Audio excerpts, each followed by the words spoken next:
Hey everybody, it's Romania Black. It is time for us to watch Modao Zushi, part 3 of our excursion into the audio drama novel and manhwa, and I'm not gonna lie, I'm pretty excited for this week's series of chapters because we're getting closer to catching up for season 3 that's going to come out in August. We're getting closer to that. I've got my notes pulled up here for chapters 16 through 19 of the novel, and in the manhwa it is chapters 36 through 47. So fun stuff, right? Really excited about that. But I've got I actually went out, I work at a college, and so I found a headset. It was super cheap, but I found a headset in the bookstore and I was like, I'm gonna get those and try them out, and they're Bluetooth, so we're gonna see if this works for this old thing so that I'm not ripping out earbuds every 5 seconds. So exciting. But yeah, I'm excited. In the audiobook, I've got the links down below to it, but it is going to be chapters 16 through 18 is in its own little section, and then for some reason they tacked on chapter 19, which I get now why they did it, having read the novel. I didn't back when I did chapters 11 through 15. I didn't understand why they tacked on chapter 19 to 12, but it's just because of the timeline, that it's not a flashback at that point, it's in the present. So I get why they did it. So we're going to watch the first audio drama, and then I'm going to start the episode that had chapters 11 and 12. I'm going to start at 13 minutes in, and at the 13-minute mark, it will start chapter 19. So that is my goal. But I'm pretty excited, y'all. I've got lots of notes. There's lots of stuff to talk about. So we're going to go ahead and just watch the entire audio drama all the way through, like chapter 16 through 18. I will only pause to let you guys know when I'm switching the timers and switching over to the other episode. But I don't want to run out of Bluetooth battery. So let us begin, shall we? We are going to start good old episode chapter 16 here. We're going to start this off here in 5, 4, 3, 2, 1, and let's go. Oh, I can hear it great. Yay.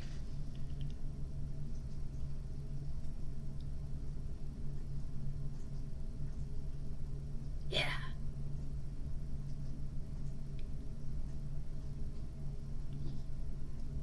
Oh.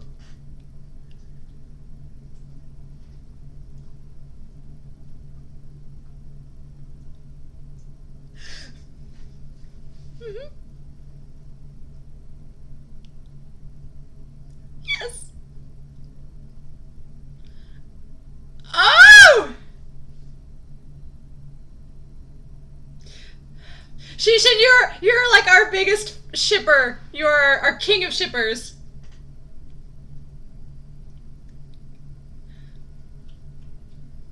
Okay, so this is set up a little bit different than the novel, which is fine. It makes sense that they've set this up a little different because it's an audio drama. It's not a novel or a manhwa. I have a feeling there's going to be lots of differences to talk about in this part between the manhwa, definitely between the manhwa and the novel, but between the audio drama as well. Interesting. Very interesting.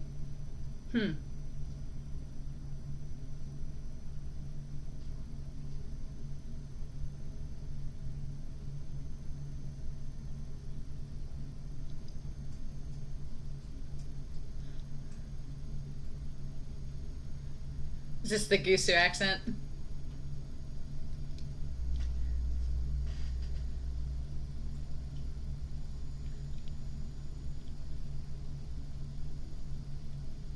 Why are you looking at me like that?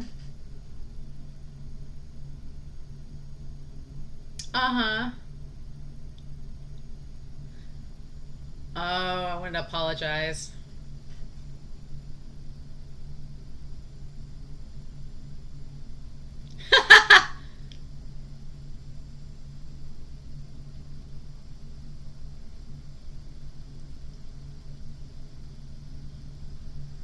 Sushi. Oh yeah, sushi. I forgot about sushi. God. I wasn't even thinking about that reading the novel. That's him. I'm going to think about that.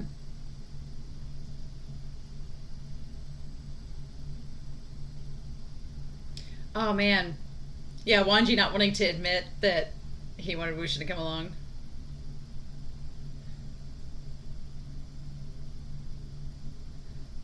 Not been there for decades, eh?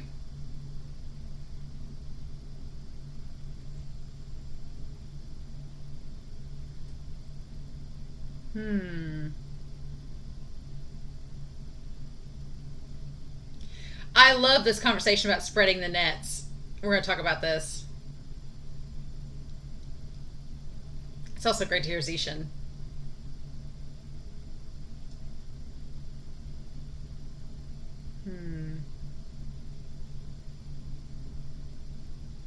Yeah, and him talking about needing the nets. The nets are kind of like an old-fashioned way of catching the water ghouls.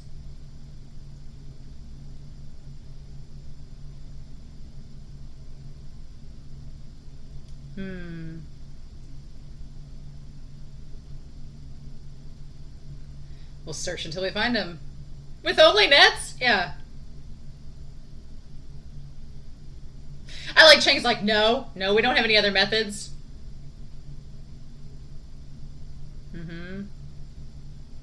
Like the lures and the compass. I love this part though. Yes! That used to be fantasy too. Who would have thought to ride a sword?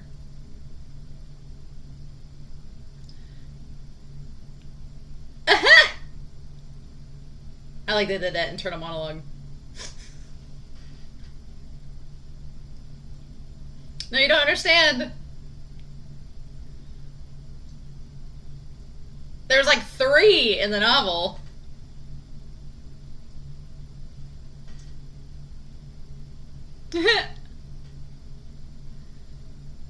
I forget that that's what Zishan's actual name is Zhujian. Because it was sinking. Easy.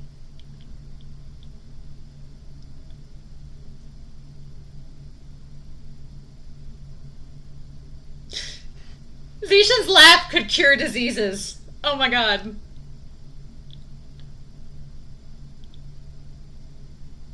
I just want Lanzan to laugh like that.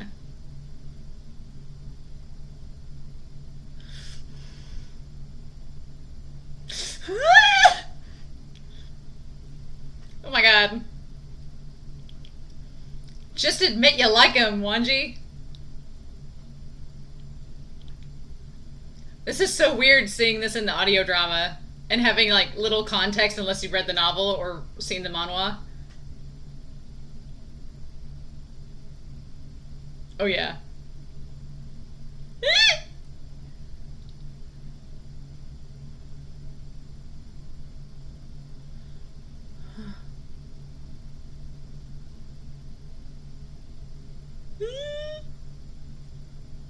Swepian.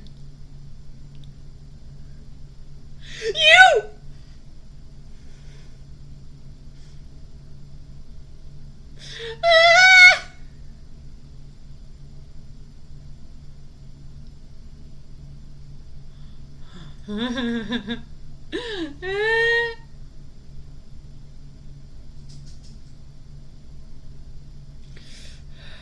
Fangbian, you spoil him. Spoil him so much.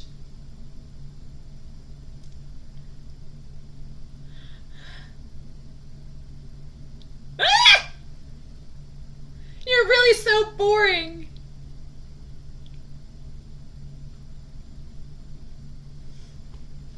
I love that WuXian, like, his brand of flirting is just to antagonize Wangji.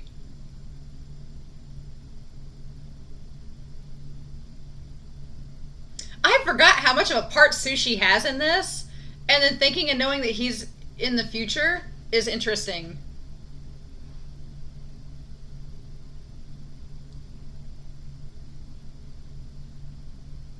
Oh.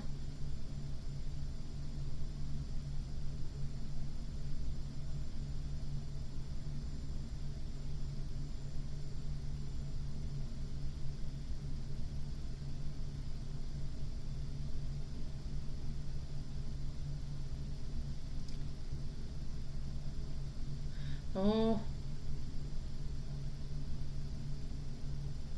Ah! Interesting. Muy bien.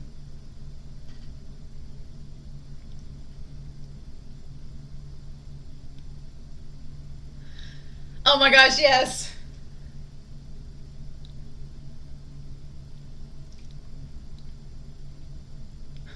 Chang, you're no fun.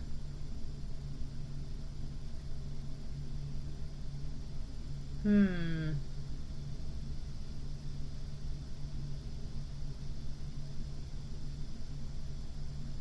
The abyss.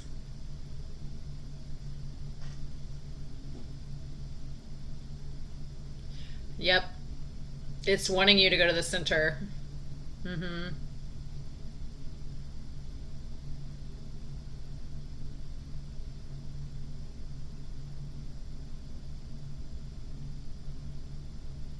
Uh, it's weird not being able to see this, I'll be honest. Oh. Oh, his sword. And WuXian saves him. And then Wangji saves them both.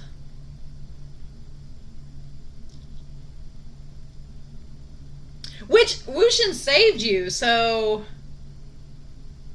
Huh.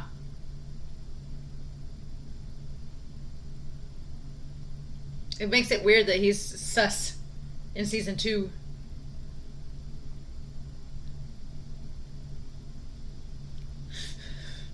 Yeah. Why don't you hold my hand? We're so close. What do you mean others?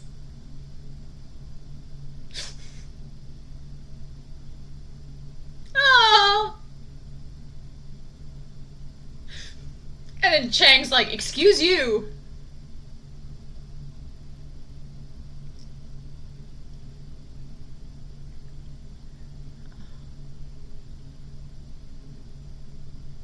Aw.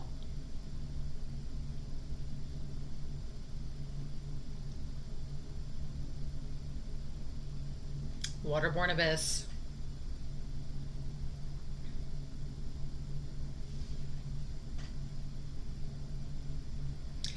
Yeah, and I forgot all about this part of the wind sect that chased the water abyss towards the town. I forgot all about that.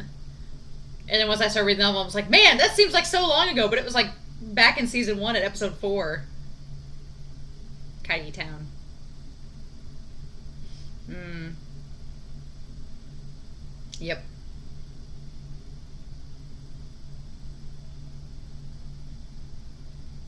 Why, as a matter of fact. Mm-hmm. Keisha, when?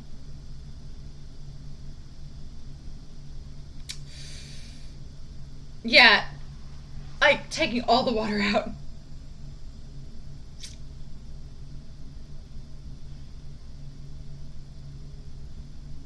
Yeah, Chang already like against the winds. That's interesting. Or no, it wasn't Chang. Hmm. Interesting.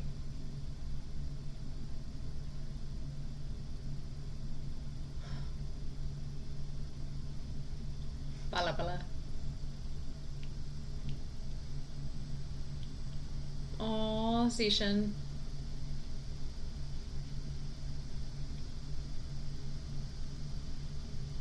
Oh, good. They're doing the loquats.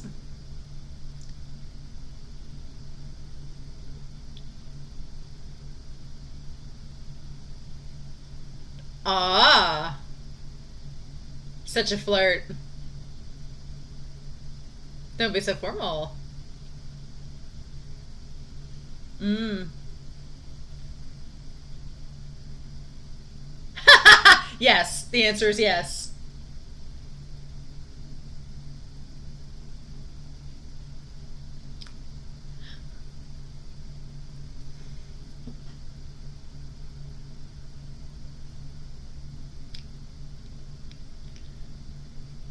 Aw.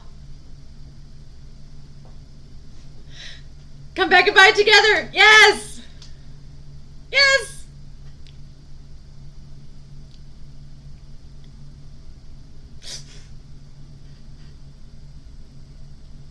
We'll give it to Chang.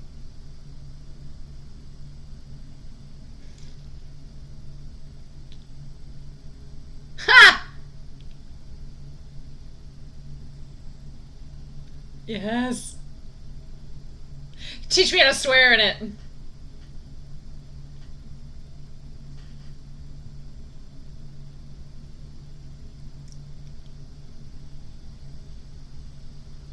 Ah!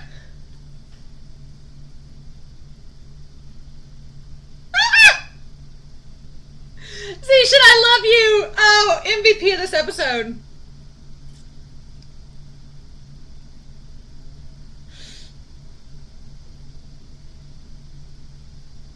Oh my god, are they gonna do the party? Are they gonna do the party scene in this? Please, the manhwa skipped it. I was so mad. I want to see the party scene.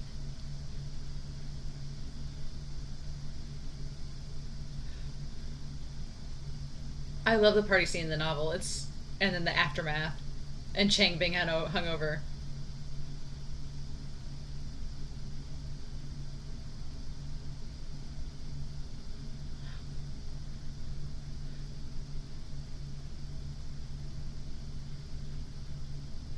Oh, are they gonna actually show us this? The novel just talked about it.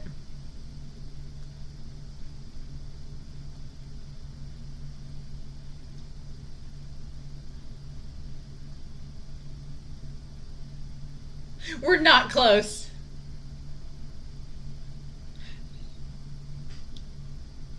And then they fight, yeah. Take your punishment! And he grabbed him and threw him over the wall with him.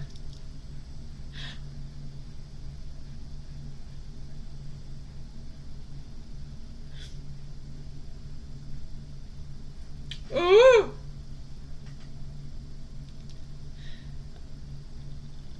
Oh, he doesn't really think he's gonna do it.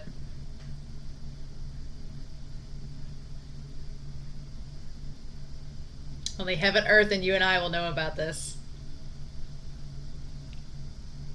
Let's drink together! Ah! Oh my gosh. They only talk about it in the novel. Because he's telling the story to all the kids. I mean, all the others.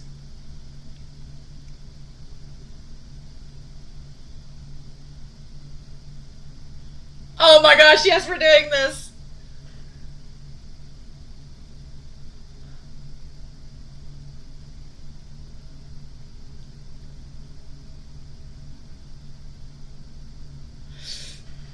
Chang's like so hungover.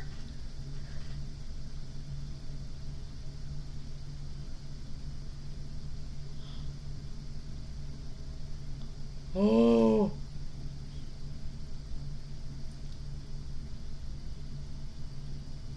Ah! And just drags him away. Oh my god. I can't wait to talk to you all about that part of the novel.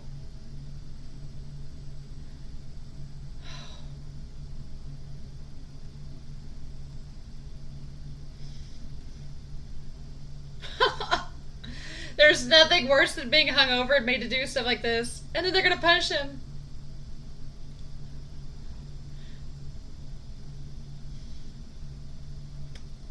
Oh, yeah.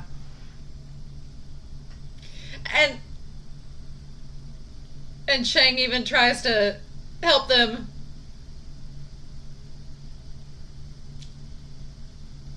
Ah!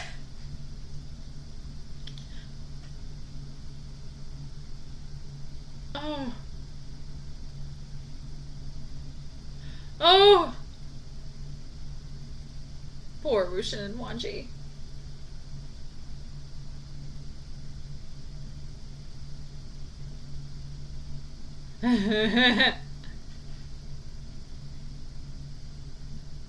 And Chang carrying him. I like that Chang defended him back there.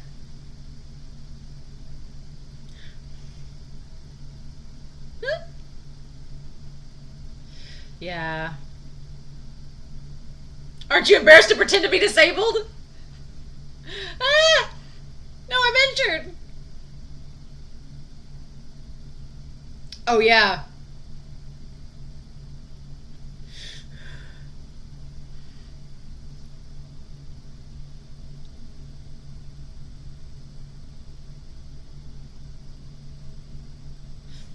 Oh, he's laughing about it. Chang's like, I ain't carried him around for 3 or 4 days. Hmm. Oh my god, yes. The springs.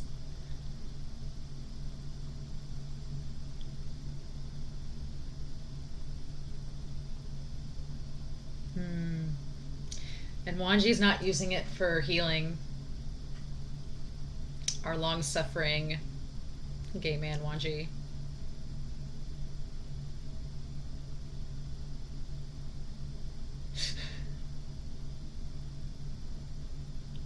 What do you think I want to do?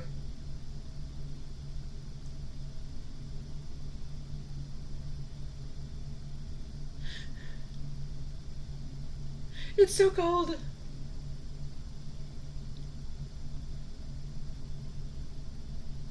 Don't leave around. Mm.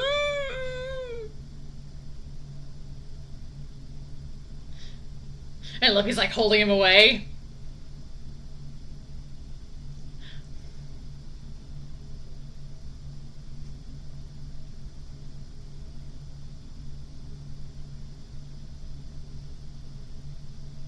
As prim and proper as you.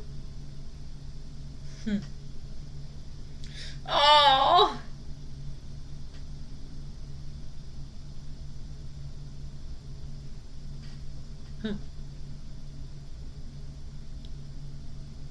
I'm praising you. I'm trying to get closer to you. Najan.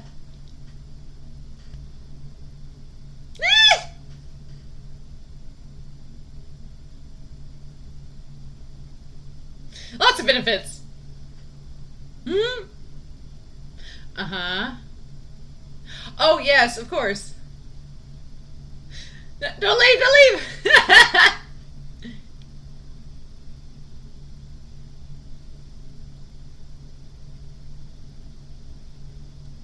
Mm-hmm.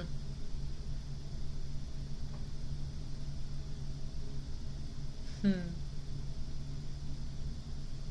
Aww.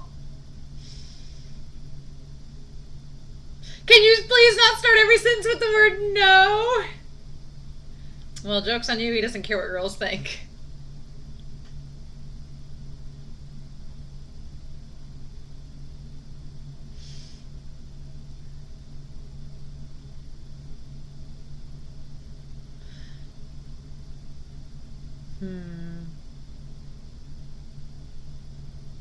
No. Ah!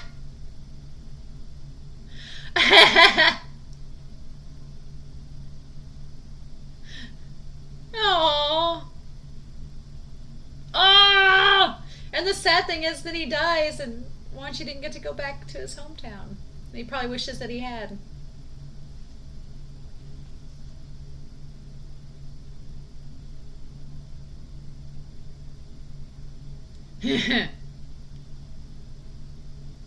How many times?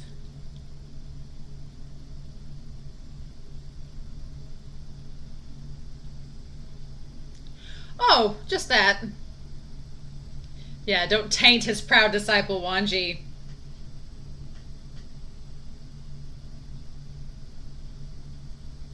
Ha ha ha ha. Too late. Too late indeed. Oh, yeah.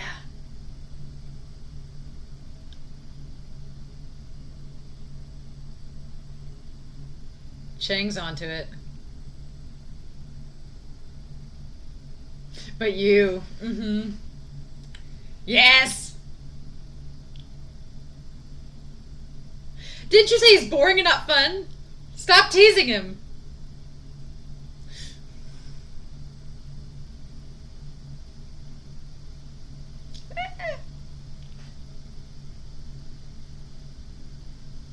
Oh my gosh.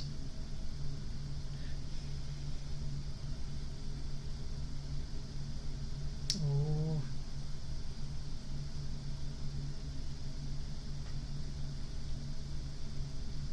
Legend.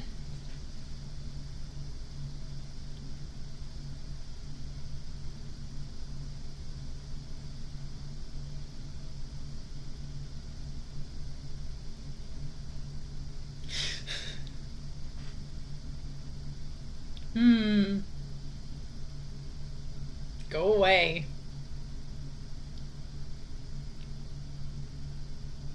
Stop!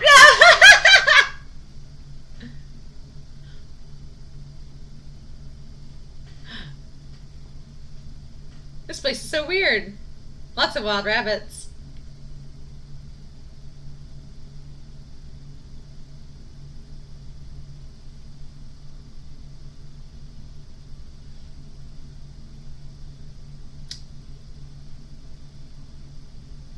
Oh. Who are you giving them to?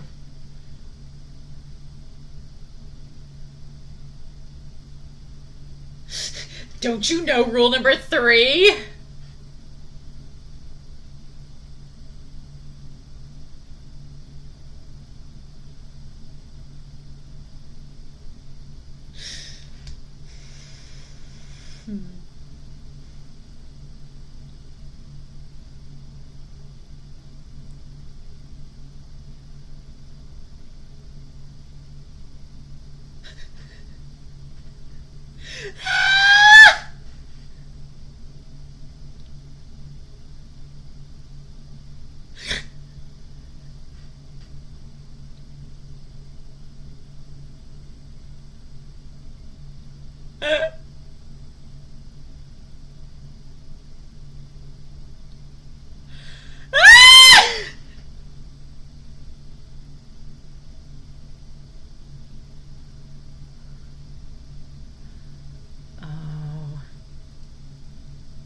We're gonna talk about the end of that scene. Oh my god. Oh my god. Wangji's exasperated gay panic. I can't.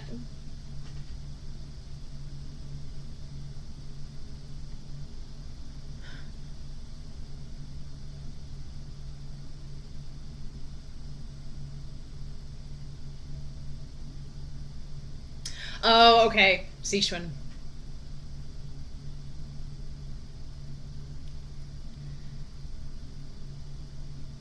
Oh.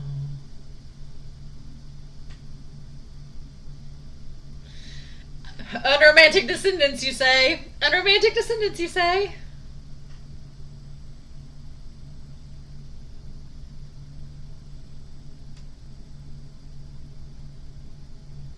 Hmm.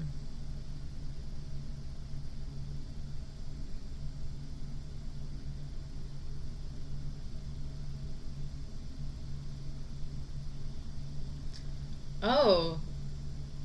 Lin Clan. Hmm.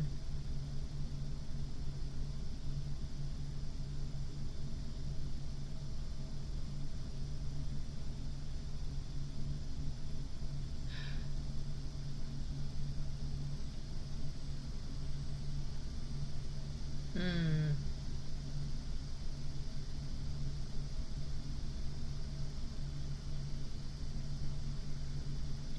To be with Zichuan. Hmm.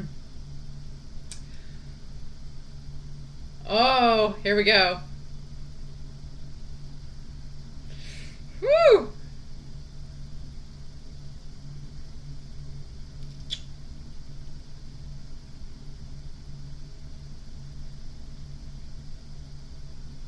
Yeah, WuXian does not like you just talking smack about Yanli.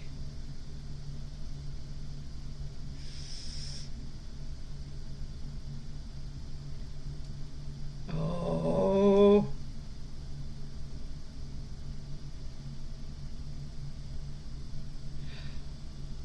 I love this music too. Like it's all picking up.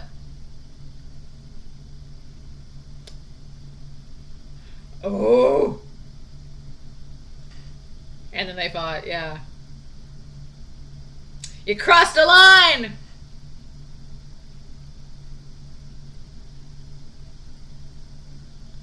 Oh.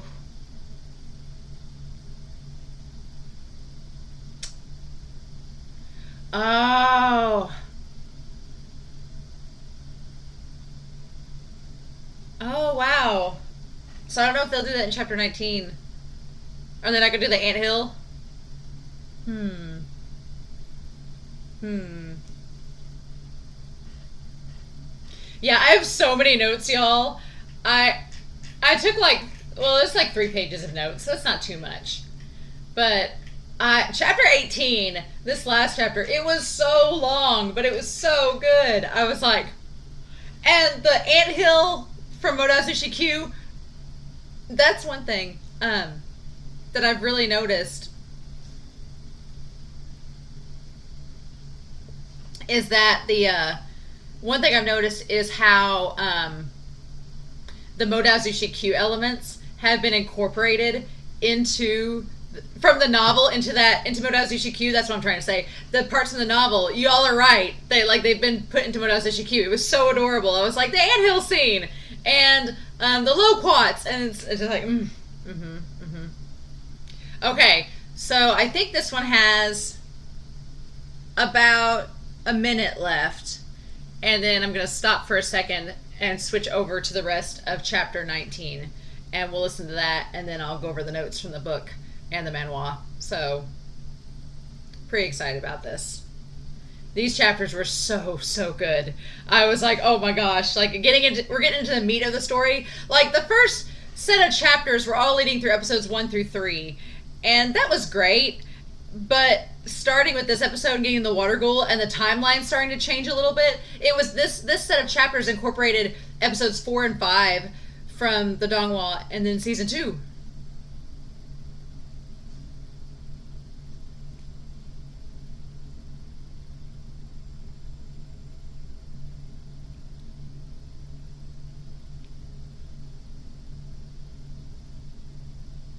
Oh. Okay. Now I have a feeling that is going to transition. Okay, hold on.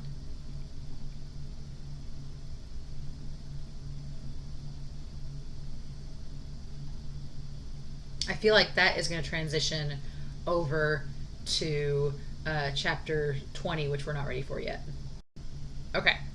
So we are going to start. What I've done is that on the episode of chapters 11 and 12, that was the first 13 minutes, and then the rest of this is going to be chapter 19.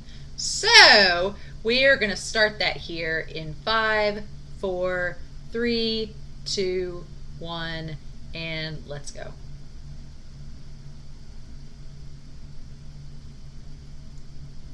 And it's him back in the present waking up.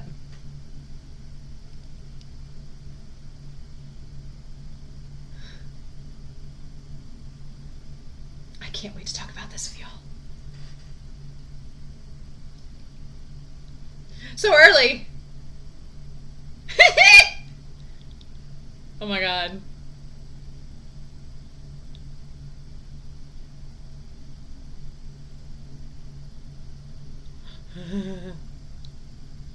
What's wrong? How dare you! I love that Shingu gets so mad all night long. He's not gay. He is. Train him properly.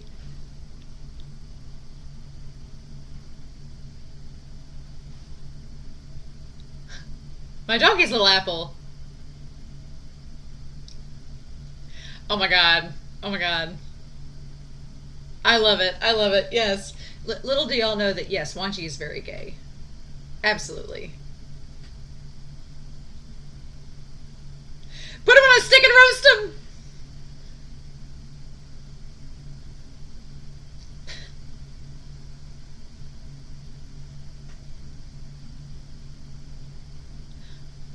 WuXian's like, you just gotta feed him an apple.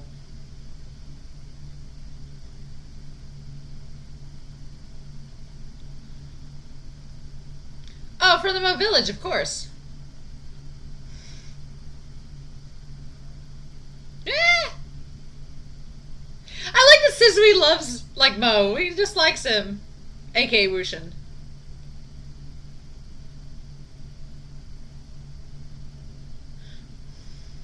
Wangji's bunnies!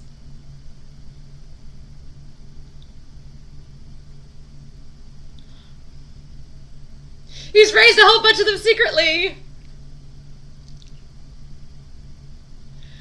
Ah! Yes!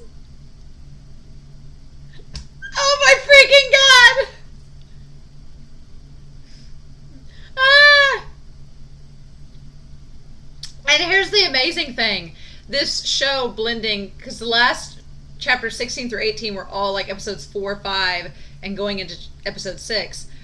And then this is cutting straight to season 2. So it's like the timeline getting mixed around it is really interesting. I mean, it fits really well here. Like, it blends together very, very well. I'm just amazed that the Donghua chose to rearrange things like they did. I mean, it works both ways, but it's interesting.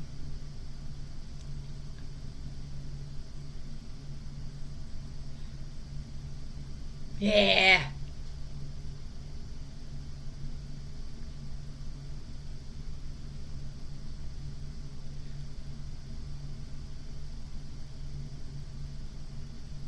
I get why they've tacked this chapter onto the end of 11 and 12, because that was the whole sleep scene.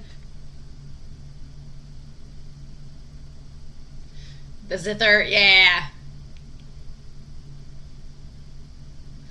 And the hand.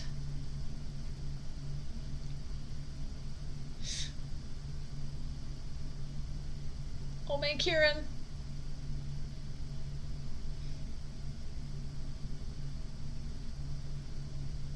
He's like, fine. Again, Wangji of the past would not have had any of that, as we've just seen in the Water Ghoul episode.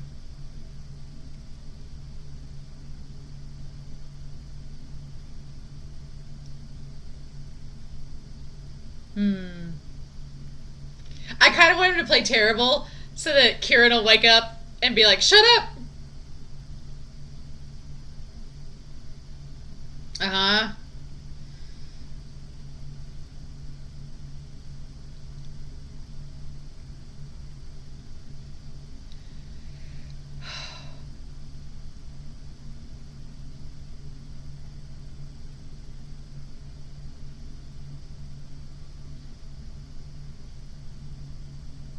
I guess that they didn't want us to hear bad flute music.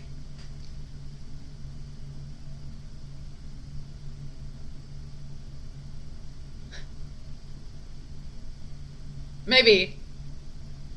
Maybe not.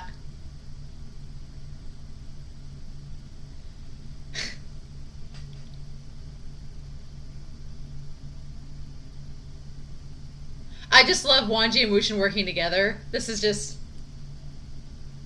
I love it.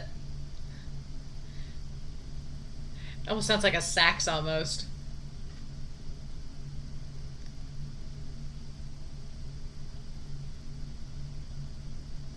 I do like that the audio drama does let sound kind of filter in and without any dialogue.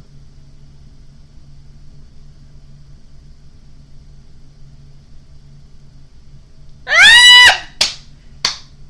I didn't think it was that bad. He just woke up out of anger.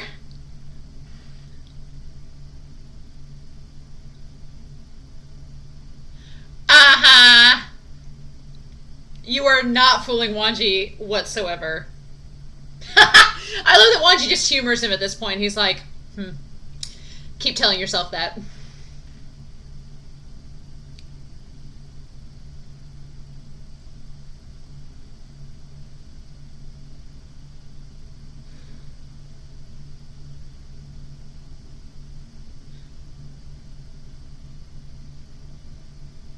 Aww. So sweet.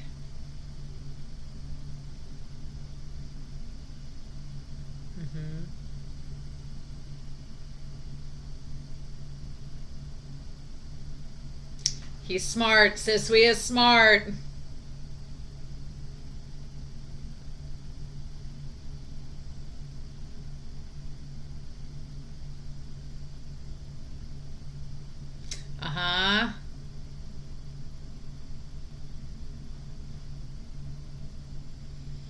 Yep.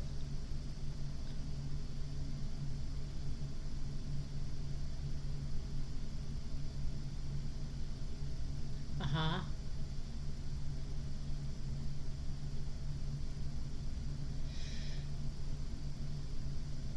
Hmm. So he's blaming himself for it. Yeah, the one who put the ghost hand there is the one responsible. Yeah, it's just out of your control. You can't do anything about it.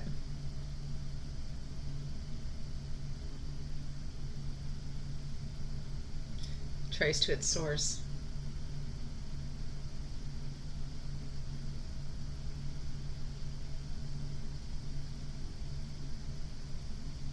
Hmm.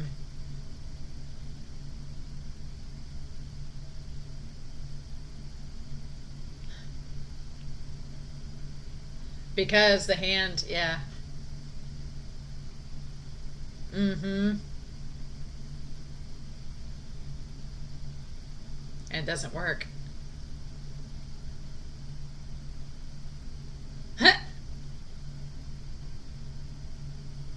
Where you have to go.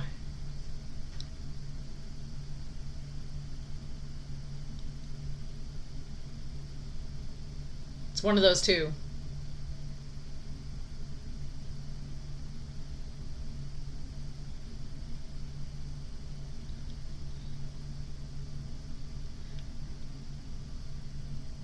We can finally to elope! Ah! Wow, WuXian, you're giving Wangji all the wrong signs. We still have like 5 minutes left of this though. There's still quite a bit. Oh my gosh. Yeah, just the yeah, him telling him we're gonna go elope. Oh my god. I love it. I love it. Yeah, Sizui's really smart. He's a smart cookie. I completely forgot about sushi.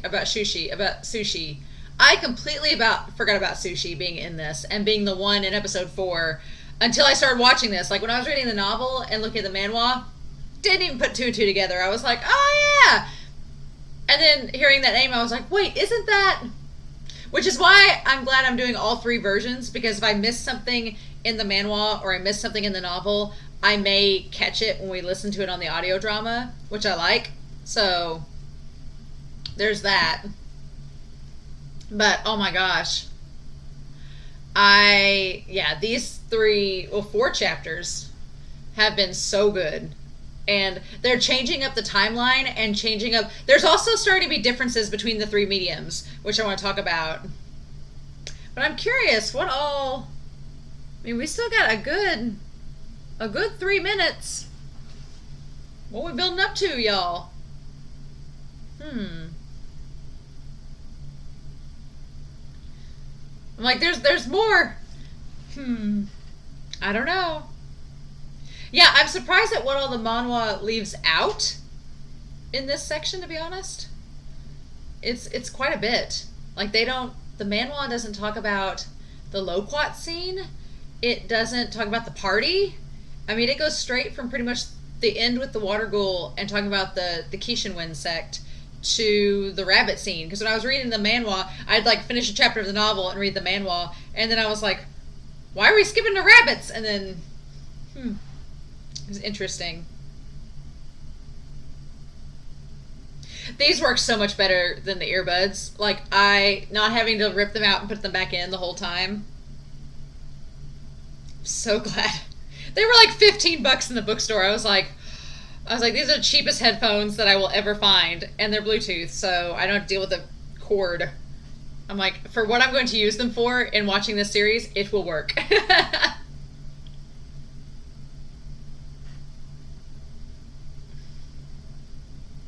Alrighty. Tell me your secret, show. We still got like a minute or so. I mean, I love this ED. This ED is beautiful. But whenever they give us this much time left, I'm like, what are we doing?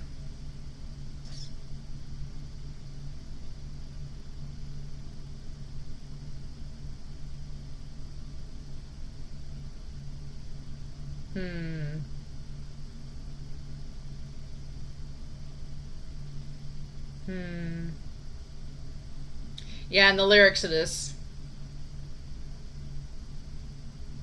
Yeah. This song is like talking about Wangxian so much.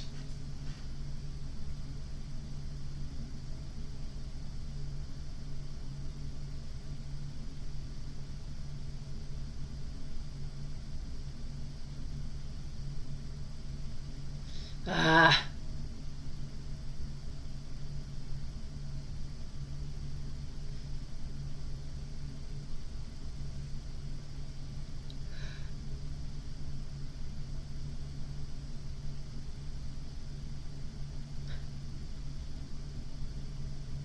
Oh, and this is episodes 13 to 15.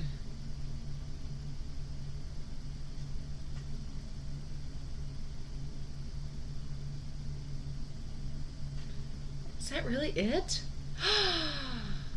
Oh my gosh. Oh, I love these episodes. I love these chapters. This was really, really good. So I have over here pulled up a bunch of notes.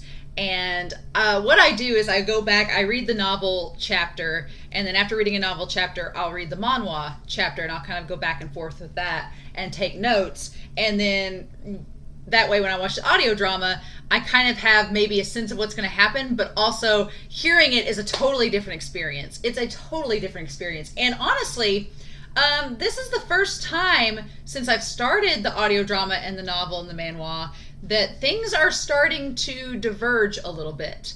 Because honestly, up until chapter 15, everything has been pretty much the exact same between the manhwa, the audio drama, and the novel. And this is the first set of chapters that things are a little bit different.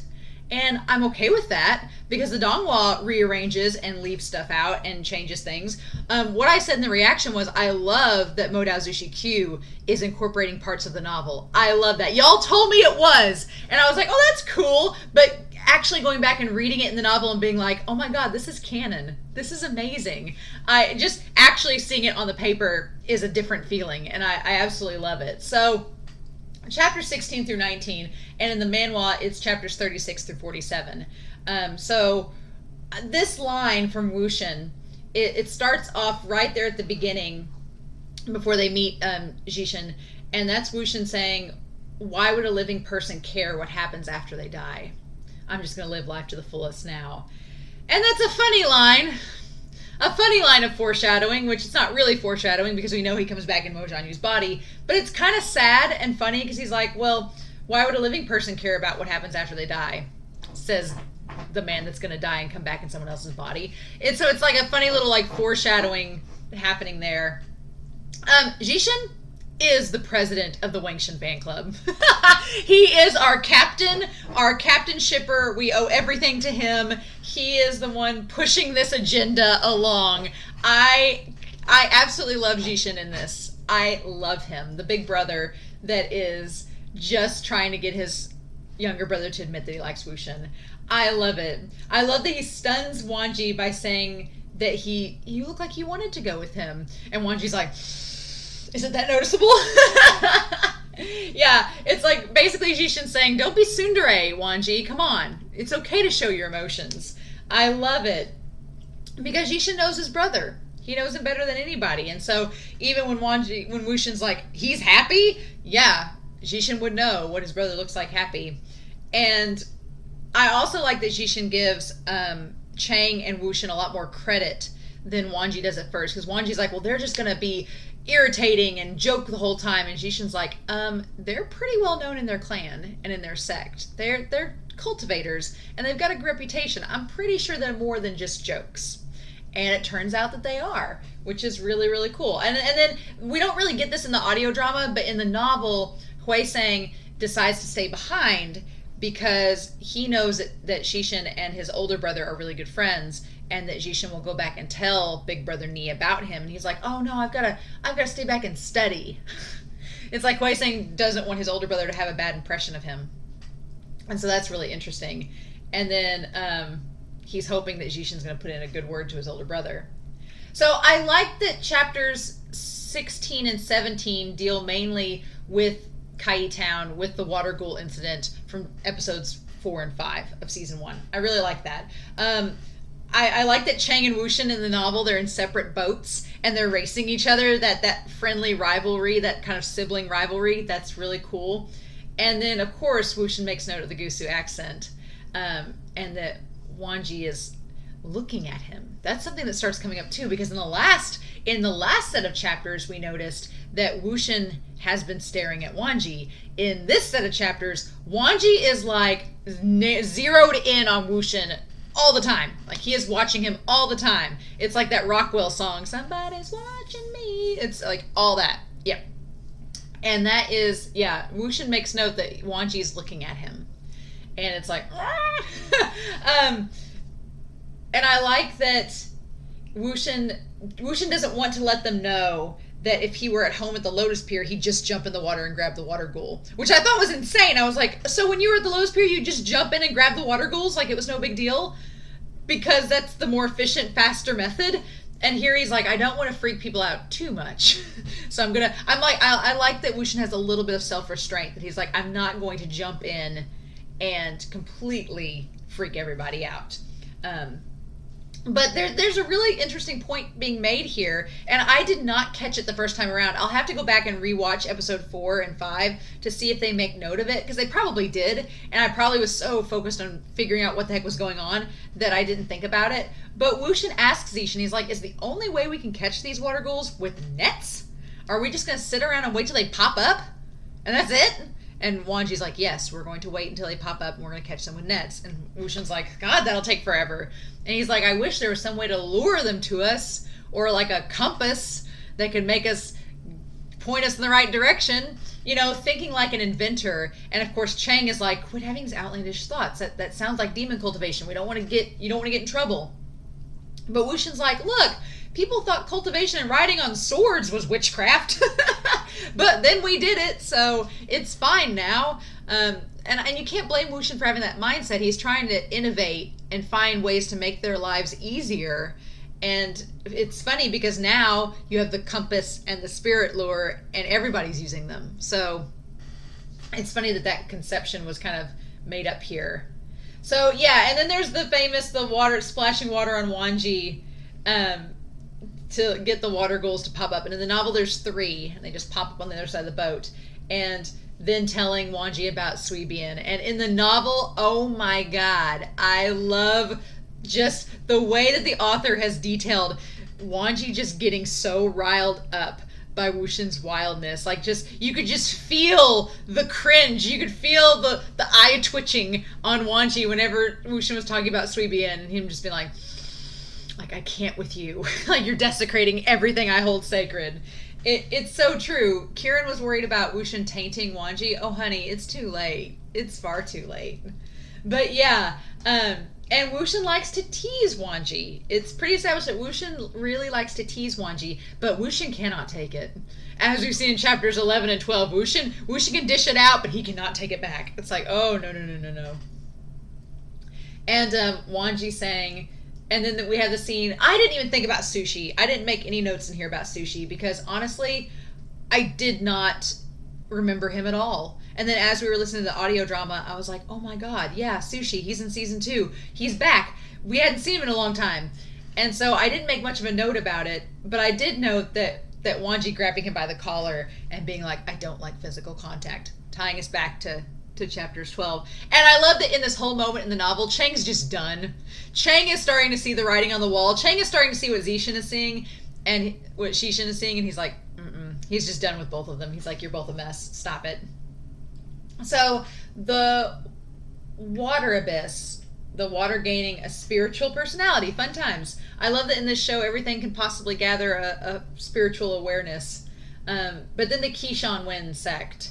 And back in the Donghua, I didn't really note the Wen name there. I think I remember it now. And maybe I just didn't connect the dots of how big of a deal it was. But again, tying it all together, that it's the Wen clan, it's the sect of them, they're all kind of related. But of course, they would be doing something that would be as awful as just putting a curse off on an entire village and not caring anything about it. So In the whole loquat scene, the loquat scene is left out of the manhwa, which really frustrates me because it's in Modao Zushi Q, or the extension of it. I'm assuming we go back to the loquat scene later on. Is from Modao Zushi Q, and the novel does a really good job. I love the whole loquat scene in the novel. But WuXian gives off such bisexual energy in that whole scene where he's flirting with the woman, and then he's like, but wait, Wangji's handsome too, give him a loquat. And then the girl's like, oh my god, you're right, bring you both next time. And Chang just chides him for being a flirt. He's like, you flirting, like, come on. And then WuXian drags Wangji into it. And yeah, there is a little bit of jealousy there on Wangji's part. Wangji kind of... It's funny because in the audio drama and in the novel and in the manhwa, Wangji doesn't have to say anything. He just has to breathe, and you feel the condescension, you feel the jealousy, you feel the emotions on, like, his voice actor's breath. And in the novel, there's just like an exasperated sigh and nothing, and you feel that. I've never come across a character who's so quiet, but you feel so much emotion through his silence. It's kind of unreal, and I'm kind of all about it. But yeah, Wangji maybe being jealous of the flirting, but saying nothing, and was surprised when WuXian got him a loquat and called him handsome. I mean, let's be honest, Wangji's gay. Like, there's so much gay panic in these chapters. Like, Wangji's straight up gay. He likes WuXian. And Jishin teases him slightly. I like in the novel that Jishin's like, next time we could just come and, if you really want a loquat, I'll buy you a whole basket of it. And Wangji's like... And then the teaching him to swear in the Gusu accent. I love that in Modao Zushi Q we actually got him speaking in the Gusu accent. I love it. I love it. So yeah, that whole episode, chapter, wonderful. So then chapter 18, holy crap. There is so much that happens in chapter 18. Chapter 16 and 17 dealt with the Water Ghoul, and that was all interesting. But chapter 18, there is so much that happens. And again, the manhwa skips the giant party, and the audio drama kind of skips it a little bit. It doesn't all the way, but the novel, I can't tell y'all how much I laughed reading the novel of the giant party.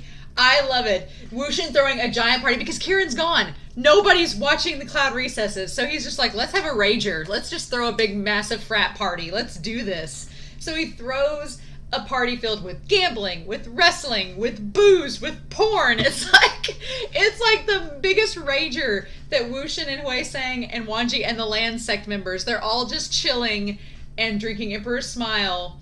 And then it cuts in the next morning. Poor Chang is hungover as hell, which, dude, I don't drink a lot because I have really, really bad hangovers, and so I rarely drink. I think maybe I've had like 2 glasses of wine during a reaction on this. Maybe if I drink like a glass of wine a week, that's enough.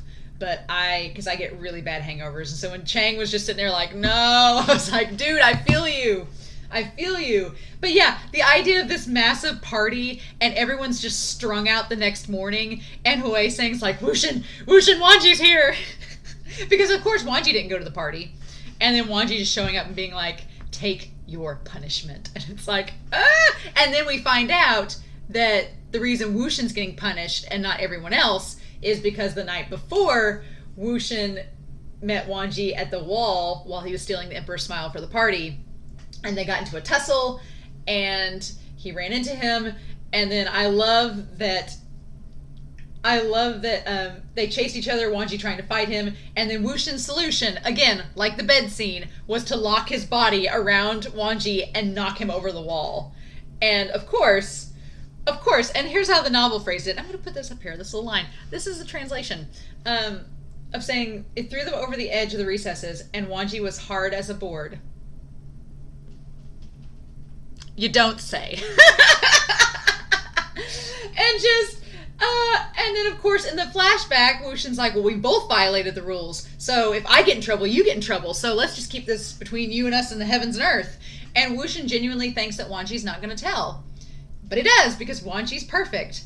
And so, yeah, Wangji gets WuXian to be punished alongside him, and they get the discipline ruler. They get slapped on the hands, arms, and legs with the discipline ruler and the back. And I like in the novel that Chang has this moment where Chang feels guilty because he's like, honestly, Chang in the novel says we all should have gotten punished because we asked WuXian to go get the alcohol for us. So it's a nice callback that Chang is aware and thinking about these things. And it's really nice that Chang mentions that. But yeah, they all get disciplined, and Wangji got disciplined 50 more times than WuXian, because that's Wangji. And I have a feeling we haven't had the discipline scars and the brand explained yet, but y'all have said it's really sad. So I have a feeling I'm not going to like that at all. So then we cut to, they're all like in the aftermath of everything. Chang is carrying WuXian on his back, and WuXian makes the comment that Wangji is looking down on them from where he's, recording all of his books. And I love that Chang's like, no, they're not looking at. Well, wait, I'm getting ahead of myself. He is saying that Wangji is watching him all the time. He makes a joke that he's like, oh, Wangji's watching me all the time, and he says it as a joke. And Chang makes the notice of saying no one has that much time on their hands. And it's like, oh, Chang, you don't know. Because later on, we'll get to that later on with the rabbits, then Chang says, no, you're right. He's not looking at us. He's looking at you. And WuXian's like, me? It's like, yeah, Wangji's got it bad. Got it bad. So WuXian recounts the story of why he got punished to the friends. And then they happen to run into Jishin, and Jishin takes pity on him. And being the saint that he is, Jishin's like, oh, I'm so sorry that it happened to you. And so Jishin suggests that WuXian should go to the cold springs, knowing full and well his brother's there. Again, Jishin, captain of the shippers. And I love that in the novel, Wangji is sitting there meditating with his eyes closed, and he hears Lhasa. I love it. I was like, oh my god, I wish, like, seeing it in the novel and seeing it in the manhwa, it's so good. Where he's like, Lhasa. And then Wangji's like, why are you here? And in the novel, WuXian's just like sitting on his belly like, hey, Wangji. And then just starts stripping and getting here. And I love that you can tell Jishin's a total shipper of the Wangji, because Wangji's like, why are you here? And WuXian's exact words are, your brother told me to come bathe with you. It's like, Jishin, you're fooling no one. And so they did it in the audio drama, but in the novel and in the manhwa, it's kind of there, but in the novel, I love that WuXian is hopping around because it's so cold, and Wangji's like, quit hopping around, you're making a fool of yourself. And then WuXian, he tries to get close to Wangji. He's like, come on. He's like, I need to get warm. And Wangji has like a major gay panic moment. Is like, nope. And holds WuXian at arm's length, but uses some of his cultivation powers to like warm him up. And WuXian's like, oh my gosh, hey. And WuXian invites him back to the Lotus Pier and says, oh, you should come visit me and see my home, and we should become friends and become close. And Wangji's like, why should we become friends and close? Why? Give me an example of a reason why.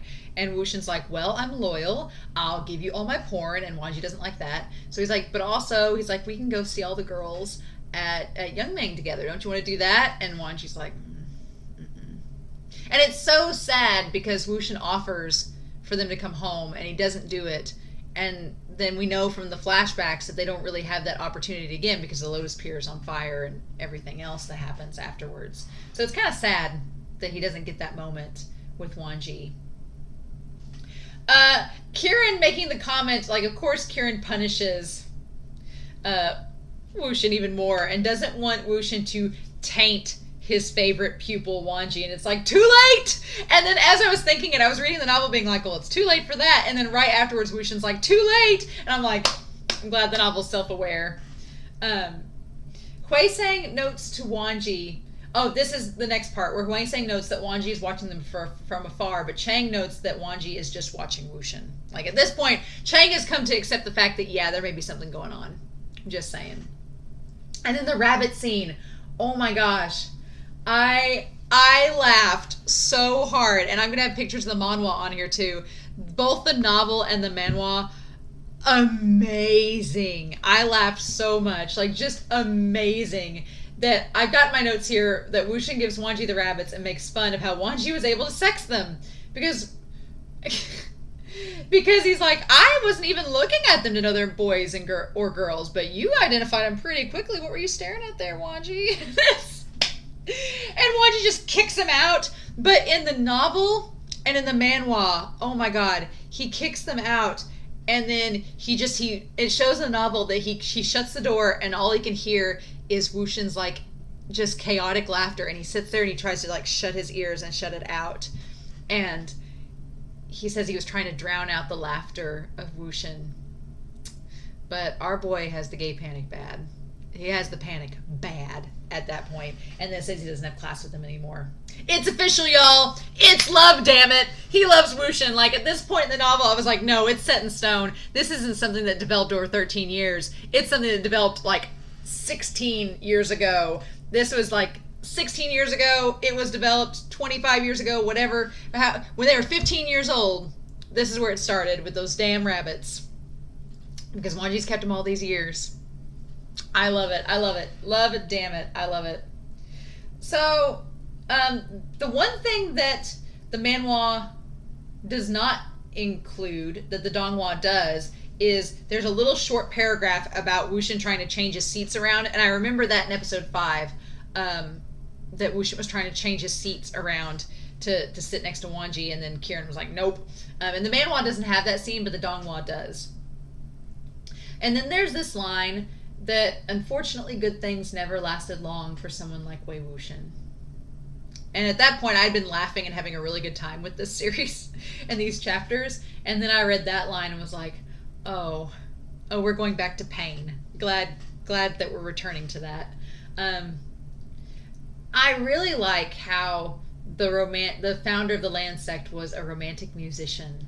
And Wuxian questions why his descendants are unromantic, and it's like, oh, Wuxian. Unromantic is not the correct word, because I would argue that Lan An, the founder, the romantic musician, Wangji is very much a romantic musician. He's just not yet. He hasn't tapped into himself fully yet. And then a wild Zishan appears, and we get reminded that the mothers arranged the marriage. And that Zishuan, I like the novel describes him, because I don't know if the donghua does him justice, because in the novel he is described as very handsome, very above average, very talented as a cultivator, and very proud. And they definitely get the pride and the cultivation and everything down in the donghua, but he's described as somebody who could marry anyone. And when I see Zishuan in the anime, I'm like, or in the donghua, I'm like, oh, okay, yeah, he's fine. He's not a troll, but the novel makes him out to be like Daddy Jin's like pride and joy. He's his legitimate son, you know. And then there's also the hint in the novel that Zishuan isn't necessarily mad at Yanli or thinks less of her. He's just mad that he's in a forced marriage. So, and then of course we have the scene where Wuxian and them get into a fight, and the manhwa does a really good job of displaying just how angry Wuxian is at his words and the animosity between these two characters. But yeah, I really like in this Feng Mian and old Daddy Jin talking about the marriage, and Feng Mian does not want it at all, which we understand because he doesn't like arranged marriages to begin with. But the angle with Zishuan's father is really interesting in the novel. The idea that he didn't want to go against his wife, that just like Madame Yu, apparently Madame Yu and old Mama Jin, those ladies are fierce and you don't mess with them. And so old Daddy Jin's like, I don't really want to disagree with her. She might cut things off, you know. And so he eventually agrees with Feng Mian, I think because she wasn't there, and he agrees with Feng Mian that they're going to call off the engagement. But I want to point out, neither of them asked their wives on this matter to call off the engagement. You don't do that. That's a red flag. You know, if you're married to somebody, you might want to communicate before you call off an arranged marriage. I don't know. And then they note in the novel that Wuxian doesn't realize the fight that he started. And it's like, yeah, this kind of sets everything off down a bad path. And so there was an end to chapter 18, and I hate that the manhwa has a little bit of it. But I hate that the audio drama doesn't include it. And it's the anthill, the Modao Zushi Q, the canon anthill, where he's like, oh, Wangji came to visit me and he thought I was crying. And so I tricked him with this anthill. And oh my God, it is amazing. The manhwa, I love it. I love it. I love it. I love it. But yeah, and then chapter 18 ends with him going back to Lotus Pier, which would be right where episode 6 would have started.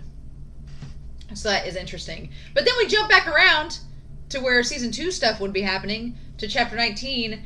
I'm sorry, but Wangji tucking old WuXian and Mojang-Yu's body in. And I'm sorry, WuXian looks really good as Mojang-Yu there with his hair down. Like, it's all flowy and everything. And Wangji tucks him in and leaves. It's so darn good. I love it. Jingyi does not want to think about Wangji having done in Mojang-Yu, but...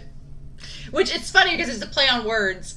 That there really nothing happened between them. He just slept on top of him. But the implications of the scene, and just the idea of the scene itself, Jingyi is like, no, not my mentor. He wouldn't be with the likes of you. And it's like, oh yeah, he would. The novel describes that the dark energy coming from the arm is resentment, anger, and arrogance. And they need to find out where this person's soul is severed and located at. And they make note that WuXian's soul was not severed. He makes a note that even though his body was chopped to many more bits than this arm, his soul was not severed, which I find interesting. But this soul has been. I still think that it's the older knee brother. I think it's the older knee brother that's this hand belongs to. Because when I thought of resentment, anger, and arrogance, the older knee brother, I love him. He's a badass. He riding into battle against the winds. I love it. But he's kind of arrogant and kind of angry all the time. And resentment. I mean, he got chopped to bits and his soul was severed, so probably resentful of that. And then, oh my god, I love that the audio drama did it. In the novel and the manhwa make it like his flute playing is absolutely awful. And the audio drama, it wasn't that bad, but I guess they didn't want us to have to listen to horrible flute playing. But I just love Kieran getting like knocked back to life and he's like, you suck, and then falling back. So good. It's so good. And then they make note that Kieran has been to many summonings like this. Like, I think they say like 800, and he's never been injured. And the fact that this ghost hand can injure him is a big deal. And I'm like, okay, cool, good to know. So yeah, that's all fine and dandy. And then we had Zishui. Zishui, bless his heart, him feeling guilty that he believes the hand was sent to them and that it wasn't already there. And he makes a pretty valid point that this hand is so bloodthirsty that if it had already been there, it would have destroyed Mo Village before they showed up. So someone has sent the hand there. Someone has sent this and set this whole thing up.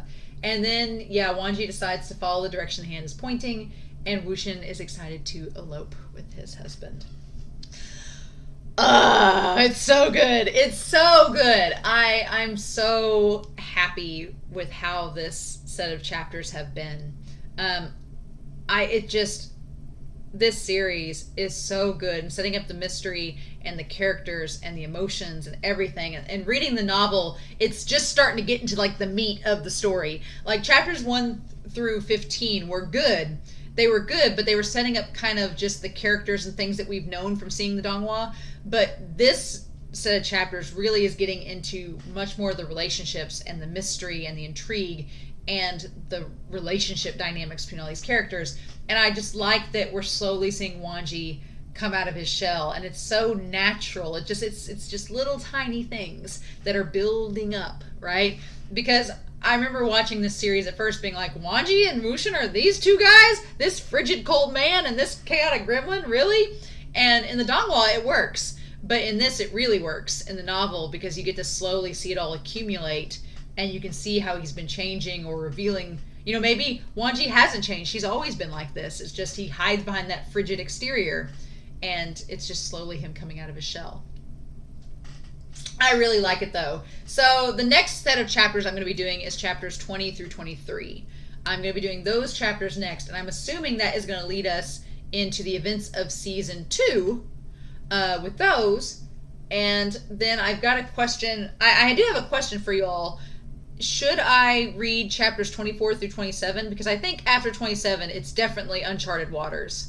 Chapter 27 and on is uncharted waters, I know for sure. And I don't want to watch that yet. The way that the scheduling is going to work on this is that by the time if I do chapters 24 through 27, that would air on Patreon right before season 3 starts, and it would air on YouTube that week season 3 starts. So I may do chapters 24 through 27, and if I want to ask you all first, because there may be a little bit of spoilery stuff in there, but I'm like, do I want to have a little bit of spoilery stuff and then stop at chapter 27 and watch all of season 3 and then go back? I'm thinking about that, but I want to know your guys' opinion down below too. So, in any case, I hope you all enjoyed this reaction. This set of episodes was wonderful. I loved this so much. But in any case, I hope you all have a wonderful week. I'm excited to hear your thoughts down below. We're so close, y'all. We're so close to Moto Sushi Season 3. I can't express my hype. It's just through the roof. So, in any case, I hope you all have a wonderful week. Please stay safe, take care, and yeah, I'll be back next week with chapters 20 through 23 of the Modao Zushi novel. Bye.